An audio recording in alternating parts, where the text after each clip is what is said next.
Lorsque le serviteur entra dans la pièce, le roi ne pouvait plus parler.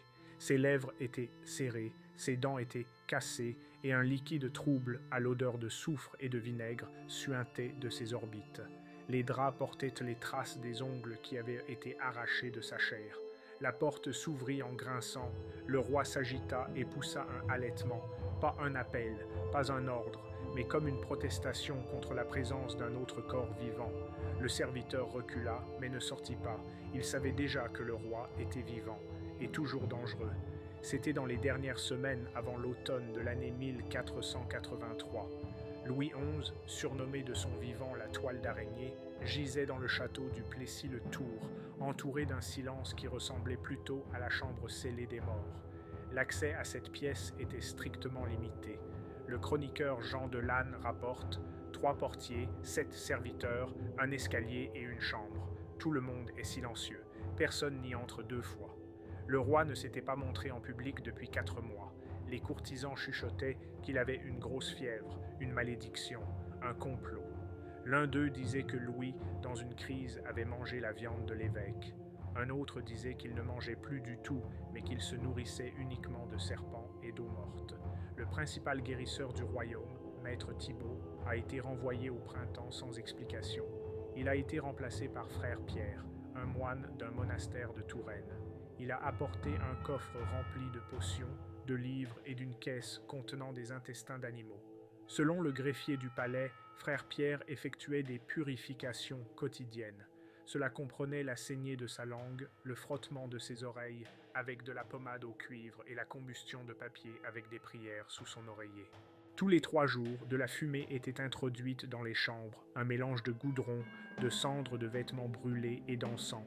Cela devait enfumer les yeux du diable, comme le dit le traité de Frère Pierre. Mais les yeux de Ludovic n'ont fait que s'enflammer davantage. 2 semaines plus tard, mes reins ont commencé à lâcher. Son urine devint noire et son ventre se gonfla comme celui d'un mort.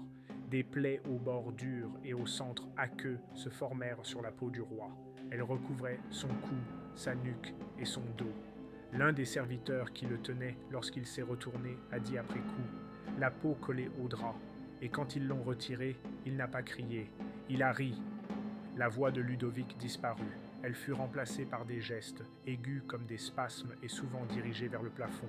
Parfois, il levait les mains, comme s'il voulait attraper quelque chose qui pendait dans les airs. Pendant les rares heures où il pouvait penser clairement, il demandait à rester à l'écart. Une fois, raconte Frère Pierre, le roi a murmuré « Il est derrière le mur. Il attend que je devienne complètement aveugle. » Et la cécité est arrivée, d'abord schématique, puis douloureuse. Les cornées du roi devinrent blanches, comme si elles étaient recouvertes de givre. Ses pupilles ne réagissaient plus à la lumière. Frère Pierre tenta de le guérir avec des cataplasmes de blanc d'œuf et d'herbe, des tiges de pavot et des psaumes. Tout cela en vain. La 7e nuit, les globes oculaires éclatent. Cela a suffi pour faire venir les gardes. Louis ne reconnut personne. Il grogna, murmura des jurons, gémit lorsqu'il entendit une voix de femme. Sa bonne avait été pendue 2 jours plus tard. Elle avait été retrouvée pendue dans le débarras.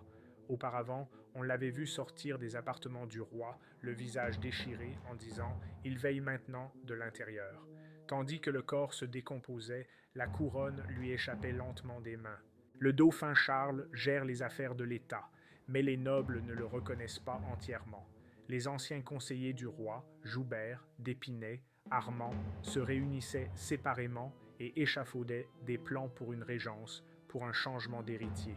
Des dames de la cour chuchotaient l'existence d'un bâtard vivant à Lyon, né d'une huguenote. Des jésuites de Paris affirment que la maladie est une punition pour les affaires secrètes de Louis avec les sorciers. Un prêtre, frère Dominique, déclara publiquement « Dieu a aveuglé celui qui a regardé trop profondément dans le miroir du pouvoir ». Pendant ce temps, le roi lui-même avait du mal à respirer. Sa fièvre était élevée, sa respiration rauque, son cœur battait de manière irrégulière, son corps ne bougeait presque plus. Au 3e mois d'isolement total, son poids avait diminué de moitié. Ses oreilles étaient ulcérées, sa langue était fissurée. Dans les journaux intimes, on pouvait lire « Il chuchote sans parole, comme s'il parlait à quelqu'un sous le sol ». Les mesures de sécurité ont été renforcées. Seuls 3 noms ont été admis. Tous ont été inscrits dans un registre spécial. Dans l'un de ces registres, la main d'un scribe a laissé la phrase suivante: « Un seul est entré aujourd'hui. 2 sont sortis. » Alors que le roi lui-même se trouvait dans l'isolement, les intrigues autour du trône devenaient de plus en plus brûlantes. Le cardinal d'Aubigne, l'ambassadeur de Séville, propose alors d'une audience secrète que le futur roi épouse la petite-fille d'un infant de Castille. Cela provoqua la colère de la noblesse française. Parallèlement, on correspondait avec le pape. Le siège romain s'inquiétait des rumeurs de sorcellerie et de l'état de Louis. Un légat du pape arriva, mais ne fut pas autorisé à voir le malade. Pendant cette période, frère Pierre a tenu des notes médicales détaillées. Dans l'un d'eux, on peut lire « Le roi est insensible, mais parfois ses yeux, déjà protubérants, bougent sous ses paupières. Il chuchote dans des langues mortes. Nous ne comprenons pas, mais le chien qui était dans les appartements hurlait à la mort. » Au milieu du 5e mois d'isolement, le corps du roi ne pouvait plus supporter le moindre contact. La peau se détachait des muscles, les veines se gonflaient comme si des serpents rampaient sous elles. Les nausées ne cessaient pas, leurs vagues provoquaient des crampes qui tourbillonnaient dans le corps, et chacune de ces crises laissait à Louis un nez cassé, un visage égratigné et du sang sur l'oreiller. Les yeux, ou plutôt les fosses vides et enflammées, continuaient à suinter. Il sécrétait ce que frère Pierre appelait la bile aveugle. D'après les descriptions qui nous sont parvenues des notes à la porte du Plessis, des rumeurs commencèrent à circuler à cette époque selon lesquelles le roi n'était pas en train de mourir, mais devenait un guide. Un serviteur nommé Jeanne Blanc, qui servait le repas pendant l'équipe de nuit, bien que le roi ne mangeait plus, a écrit dans son journal « Il ne respire pas, mais ses lèvres bougent. Les rumeurs sont vraies. Il leur parle. 3 fois dans la nuit, j'ai vu les meubles des chambres changer de position sans émettre le moindre son. La dernière fois, la chaise était tournée vers moi, comme si quelqu'un était assis dessus. Entre-temps, la lutte pour le pouvoir était sortie de l'ombre. Charles, le dauphin, qui avait entre-temps réuni son propre conseil, tenta de faire sortir clandestinement le sceau de l'état du château vers Paris, mais un détachement de garde de la vieille garde refusa de le remettre. L'un des officiers, le capitaine Laffère, fut retrouvé pendu dans sa tente, les dents cassées et l'inscription gravée sur la poitrine « J'ai prêté serment aux morts ». Afin d'atténuer la vague de panique, les moines ont procédé à un rituel de purification. Ils sont entrés dans les appartements du roi avec des encensoirs, des rouleaux de prière et un bâton enveloppé dans un tissu sur lequel étaient brodées des paroles de l'Ancien Testament. Mais après le rituel, sur les 4 qui sont revenus, l'un est devenu sourd, l'autre aveugle, l'un est mort 2 jours plus tard et l'un a refusé de parler jusqu'à sa mort. Frère Pierre, qui a survécu, a ordonné d'aller chercher une pince en fer et un récipient d'huile. Il annonça qu'il allait brûler les restes des yeux du roi pour couper le contact. La procédure a été effectuée avec les portes fermées. Le rapport d'un scribe qui se tenait dans le couloir rapporte ce qui suit. Le roi n'a pas crié. Il s'est contenté de grogner, puis le silence, puis une odeur comme l'ouverture d'un corps en décomposition. Le soir, une fissure est apparue dans les murs. Après l'intervention, l'état du monarque ne s'est pas amélioré. Au contraire, sa peau est devenue noire sur le visage et la poitrine. Il était presque essoufflé. Sa température corporelle baissait, mais son cœur battait toujours. Le pouls n'a été pris qu'à un seul endroit, à la base du crâne. Selon l'un des serviteurs, le roi avait une fièvre inversée. Ses entrailles se décomposaient et sa peau était aussi froide que celle d'un mort. La situation politique devient de plus en plus insupportable. Les opposants du dauphin l'accusent d'avoir empoisonné son père. Des émeutes éclatent à Paris. La curie pontificale demande par lettres ouvertes la convocation d'un concile pour reconnaître l'incapacité de Louis et lui céder le trône. En réponse, Charles ordonna l'arrestation de 2 évêques et les fit pendre sans procès à Saint-Germain. Il s'agissait là d'un défi direct à Rome. Dans les rues, on chuchotait que « il n'y a plus de bénédiction dans le pays ». Cependant, 1 semaine après avoir brûlé les yeux, un incident s'est produit au Plessis qui a fait l'objet de 3 chroniques indépendantes. Un incendie s'est déclaré dans la nuit au palais, mais une seule pièce a brûlé, l'ancienne salle de prière du roi. Selon des témoins oculaires, les flammes étaient vertes. Elles ne se sont pas propagées, mais les murs sont devenus noirs. Au matin, on trouva des traces de pieds nus sur le sol et dans un coin, un morceau de tissu visiblement arraché aux vêtements de Louis. Cela provoqua un vent de panique. on pensait qu'il avait été ressuscité. Le lendemain, 3 des gardiens se sont enfuis de peur. L'un d'eux, attrapé sur la route de Blois, ne dit qu'une chose. Il parlait de l'intérieur. Sans bouche, il sait qui éblouit le soleil. Sur ce, frère Pierre a disparu. On ne l'a jamais retrouvé. Ses chambres étaient renfermées de l'intérieur et les fenêtres clouées avec des planches. Tout ce qu'on y a trouvé, c'est une peau de chèvre, un bol de sang et un morceau de la robe du roi. À partir de ce moment, plus aucun examen n'a été effectué. Louis reposa dans un silence total. Il ne buvait pas, ne mangeait pas, il ne bougeait plus. Mais, comme le rapporte le dernier serviteur qui lui restait, de temps en temps, sa poitrine se soulevait lorsque le soleil se couchait devant la fenêtre. La pression politique était à son comble. Les représentants de la plus haute noblesse se réunissent à Paris. Il fut question d'une abdication forcée. Certains proposèrent de s'emparer du Plessis par la force. Il fut toutefois décidé d'attendre une mort naturelle. C'est ainsi que commença l'attente qui dura encore 2 semaines. Confirmé et je continuerai.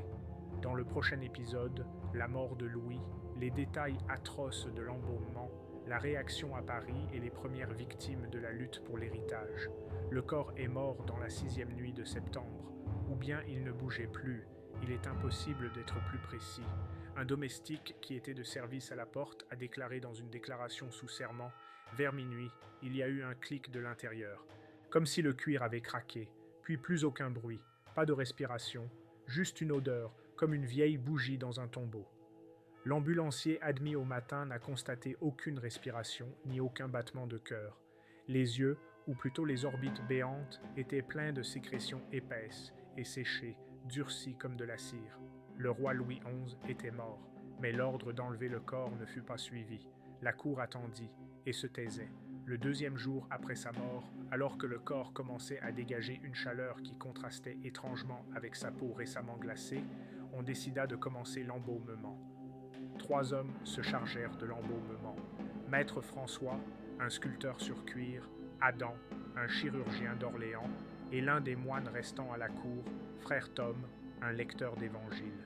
La procédure se déroulait dans la salle basse, où le corps était porté la nuit, recouvert d'un épais drap. Dans un rapport de terrain, on peut lire « Le tissu était collant. Quand on l'a retiré du visage, la peau s'est détachée, le front et la joue se détachaient comme une pellicule. Un œil, ou plutôt ce qu'il en restait, fit un bruit de grincement lorsqu'il entra en contact avec l'air.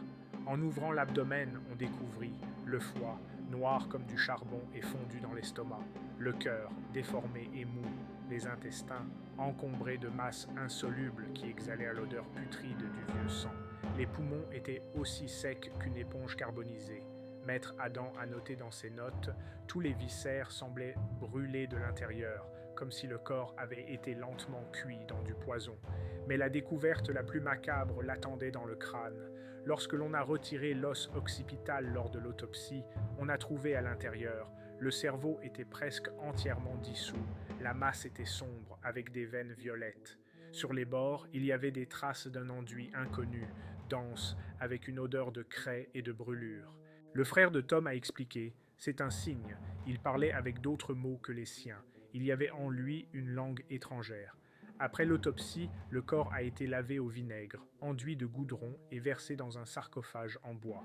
Mais il n'a pas pu être conservé. Le lendemain matin, le couvercle du sarcophage avait sauté et un pus sombre apparaissait dans les fissures. Lorsqu'on tenta de l'ouvrir, l'odeur se répandit dans tout le château. 2 serviteurs moururent. L'un d'eux, avant de mourir, a murmuré en haletant « Il parle encore ». Le corps fut emporté dans la nuit, sans cérémonie. Le chariot transportant le corps était accompagné de moines silencieux et de 4 cavaliers. Pas un seul cierge ne fut allumé dans les rues de Tours. Les gens se cachaient. Ils refusaient de sortir, même s'ils étaient payés pour cela. La procession n'était accompagnée que par les hurlements sourds des chiens. Le chroniqueur de Mortaine écrit « Je vis même les mendiants dans la rue se voiler la face et se détourner ». Le lendemain, des émeutes éclatèrent. À Paris, une foule s'est rassemblée devant la cathédrale Notre-Dame et a exigé le couronnement immédiat du dauphin. Les représentants de la noblesse ne parvinrent pas à se mettre d'accord. 2 conseils se réunirent en parallèle, l'un au palais, l'autre au couvent de Saint-Denis. Des rumeurs circulaient dans les rues selon lesquelles Louis allait revenir, qu'il était certes aveuglé, mais pas mort. que sa voix se fait entendre la nuit dans les murs du château du Plessis. Le légat du pape refuse de reconnaître la légitimité de l'autopsie. Il envoie des lettres à Avignon et à Rome dans lesquelles il affirme que Louis a été victime de sorcellerie.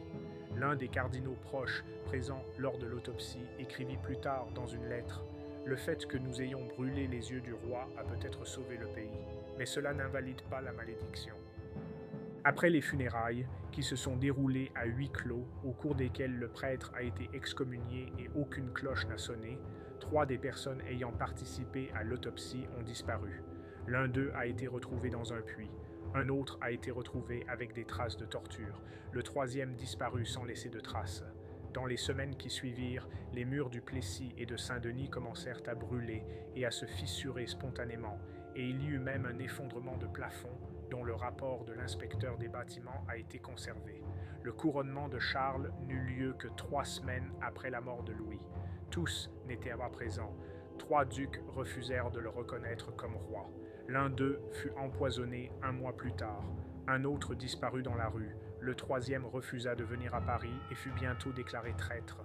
Le pays est plongé dans la terreur.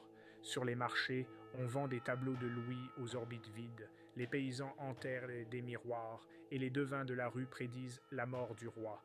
Hiver aveugle. Seule une voix parlait différemment. Un vieux mendiant dans les rues de Rouen répétait « Il regarde de l'intérieur, pas de son cercueil, de nous ».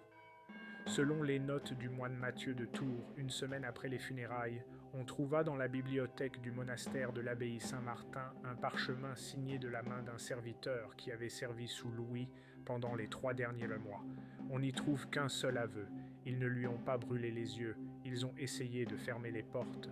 Le parchemin était accompagné d'une feuille avec un dessin d'enfant, une image déformée d'un visage sans yeux, avec une bouche comme tirée pour crier. Cette découverte marqua le début de ce que les chroniques appelèrent plus tard l'épidémie d'audition. Des domestiques, des moines, des soldats et même des marchands entendirent des chuchotements pendant 3 semaines, la plupart du temps la nuit. Certains prétendaient qu'il s'agissait de la voix de Ludovic, d'autres affirmaient que quelqu'un répétait ses prières en déformant les mots. Selon un chroniqueur de Rouen, les monastères commencèrent à brûler de vieux livres, surtout ceux qui décrivaient des procédés d'exorcisme, soi-disant pour ne pas attirer l'attention. À Paris, les partisans du nouveau roi et l'Église se déchirèrent. Certains évêques affirment que la mort de Louis est une punition et que le dauphin Charles, qui est monté sur le trône, n'est pas exempt des yeux des morts. La nuit, des traces de griffes apparurent sur les portes de la cathédrale pendant la nuit. On a même essayé d'ouvrir le cercueil. Seuls des soldats de la garde royale l'en ont empêché. Entre-temps, les papiers du frère décédé de Pierre avaient été retrouvés au Plessis. Parmi eux se trouvaient les notes des dernières semaines, dont une description de la procédure de brûlure. Les yeux étaient doux, mais durs à l'intérieur comme une graine. Quand je les touchais avec la pince, je sentais une faible chaleur qui ne partait pas du corps, mais qui pénétrait dans la main. Je ne la sentais pas avec la peau, mais avec les os. Une autre entrée a attiré l'attention du conseil. Il ne savait pas encore qui il était à l'époque. Il parlait de moi, m'appelait par mon nom et riait comme un enfant. Mais quand je lui ai demandé qui tu étais, il m'a répondu « Je suis toi ». Le conseil dirigé par Charles insista sur le silence. Une exécution était annoncée pour toute personne qui répandait des superstitions sur les morts vivants. Les premiers à être exécutés furent 2 moines qui écrivirent dans leur journal que Louis faisait bouger le couvercle de son cercueil. Les corps des moines furent exposés aux portes de Paris et munis de pancartes sur lesquelles on pouvait lire « Il parlait à la mort ». Malgré les interdictions, les rumeurs se multipliaient. En Avignon, les envoyés du pape font convoquer une commission théologique. Le résultat fut stupéfiant. Le rapport, envoyé secrètement à Rome, disait « Le roi pourrait avoir reçu un baptême illicite en dehors de la liturgie, sous l'influence de la peur et des esprits. Par conséquent, son âme pourrait être liée à son corps. Cela explique pourquoi il ne s'est pas décomposé comme un mort ordinaire. Mais cela expliquait aussi pourquoi certains prêtres le voyaient en rêve, assis dans l'église. En France même, des exécutions étranges ont eu lieu. L'un des médecins qui assistait à l'autopsie a été retrouvé mort, les yeux brûlés et des os d'oiseau dans les orbites. L'un des soldats qui se tenait à la porte du caveau royal a perdu la raison et a commencé à se gratter le visage. Dans un témoignage, on peut lire « Il criait que les ténèbres voulaient voir, qu'elle observait de l'intérieur tous ceux qui avaient jamais menti au roi. » La méfiance s'installa à la cour. L'épouse du nouveau roi, Marguerite de Bourgogne, affirma que Charles se parlait à lui-même la nuit et qu'au matin, il ne se souvenait plus de ce qu'il avait dit. Ses conseillers les plus proches rapportèrent qu'il devenait de plus en plus nerveux, refusait les aliments consacrés, exigeait de dormir entouré de miroirs et ne laissait pas les prêtres s'approcher de lui. L'un d'eux, l'abbé Julien, écrivait dans sa lettre « De plus en plus souvent, il ne regarde pas son interlocuteur, mais passe à côté de lui, et murmure quelque chose comme « Tu es encore là ». C'est à cette époque que s'est produit un événement décisif. Au monastère de Sainte-Claire, une nonne fiévreuse du nom d'Isabelle dicta ce qui fut appelé plus tard le message de la nuit. Il contenait les mots suivants « L'œil est brûlé, mais l'obscurité est vivante. Il n'est pas mort, il est éveillé. Il aspire au trône, pas au corps. » Les paroles d'Isabelle furent enregistrées sous serment par son confesseur et elle mourut elle-même la même nuit d'un arrêt cardiaque. Dans sa panique, Charles ordonna de couler un nouveau sarcophage. Il était en plomb, à double paroi, et le corps fut à nouveau transporté. Mais pendant le transfert, 3 des porteurs perdirent connaissance.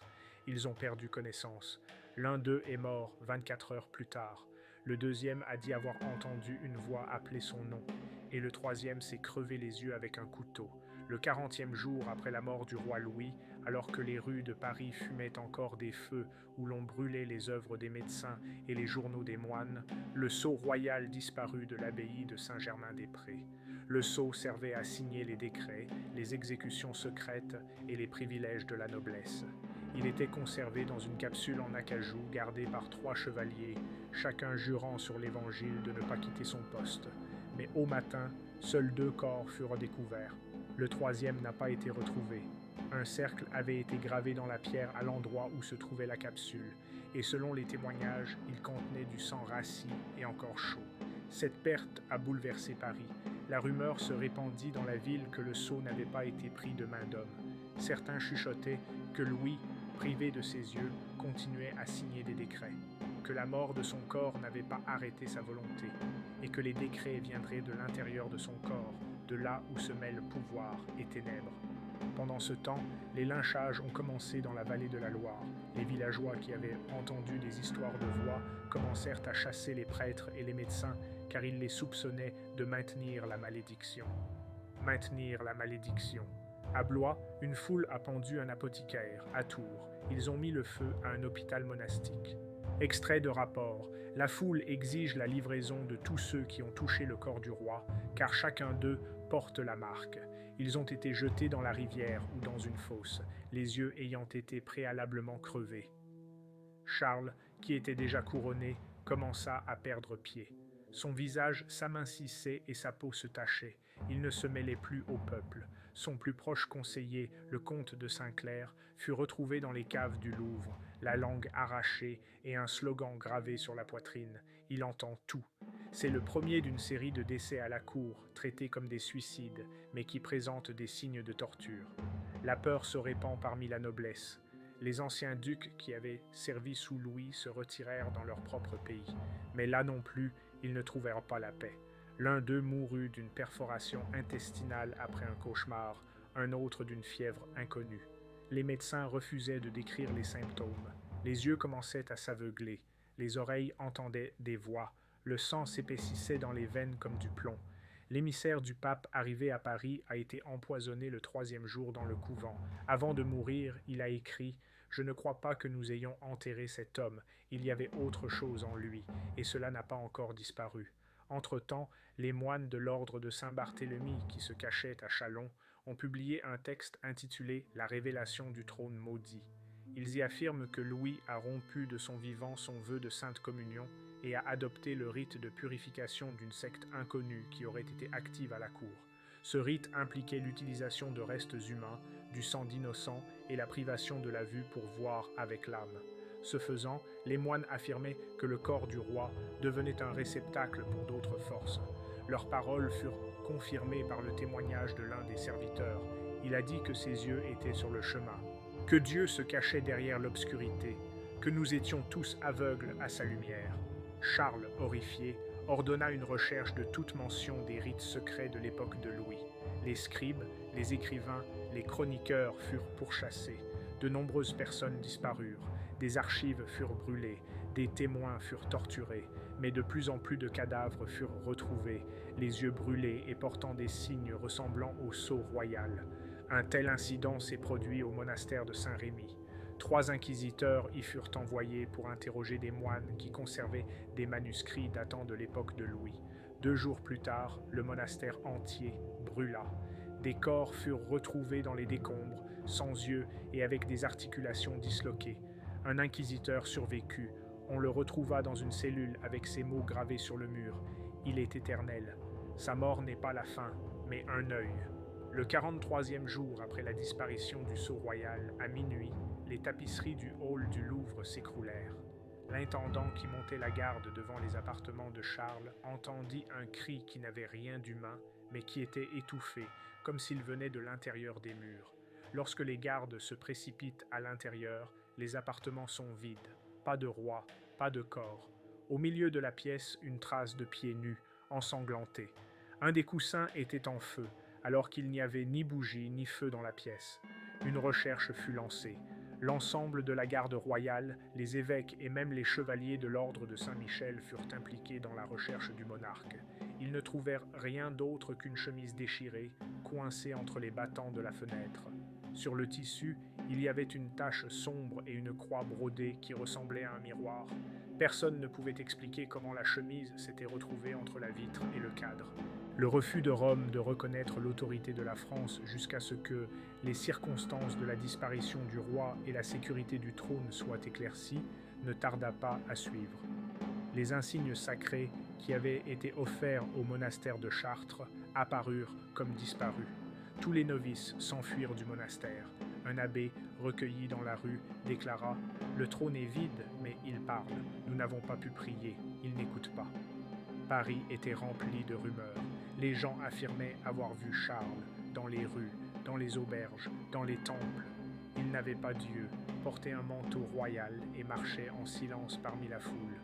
Un garçon, raconte sa mère, est mort de peur en le voyant près de l'église Saint-Denis. Le corps de l'enfant ne semblait pas avoir de pupille. Suite à cela, le Parlement de Paris a décidé de reconnaître le roi comme mort. Les préparatifs d'un nouveau couronnement commencent. Mais le jour où le nom du successeur devait être annoncé, la couronne est tombée, au milieu de la salle, alors qu'on la sortait. Elle était froide, bien qu'elle ait été placée dans une pièce avec un poêle. L'un des évêques l'a touchée et s'est brûlé les doigts, la peau s'écaillant comme du métal incandescent. La même nuit, le cercueil de Louis disparut. Le caveau rempli de plomb était vide.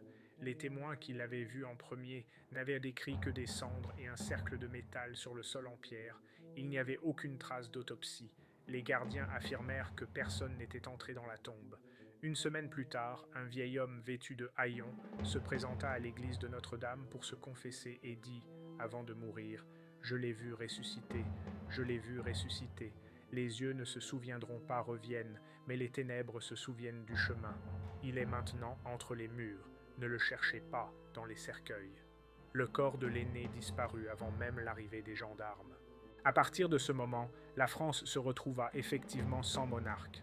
Le trône était vide et des luttes éclatèrent entre les familles nobles. Chacune accusait l'autre de la disparition de Charles et de la malédiction laissée par Louis. L'Église se tait. De nombreux monastères suspendent leurs services religieux. Plusieurs archevêques quittent le pays. Des cultes se répandent en France qui constitueront plus tard la base du mouvement des derniers voyants, des personnes qui croient que le salut ne s'obtient pas par la lumière mais par la cécité volontaire. Des lettres en provenance d'Angleterre, du Saint-Empire romain germanique et de Rome rapportent « La France est morte, mais son corps n'a pas été retrouvé. Elle marche parmi nous et ses yeux sont brûlés. » Ainsi se termina l'ère de Louis. Il est mort, mais il n'a pas disparu. Le trône ne fut pas détruit, il fut vidé. Son corps ne se décomposa pas, il disparut. Le pays ne trouva pas la paix. Il se figea et attendit une réponse que personne n'osait plus chercher. Le chroniqueur Jean de Calville écrivait à la fin de sa chronique « Et si quelqu'un demande ce qu'il est advenu de ceux qui ont brûlé les yeux du roi, dit qu'il n'y en a pas. Ils furent les premiers qu'il vit après sa mort.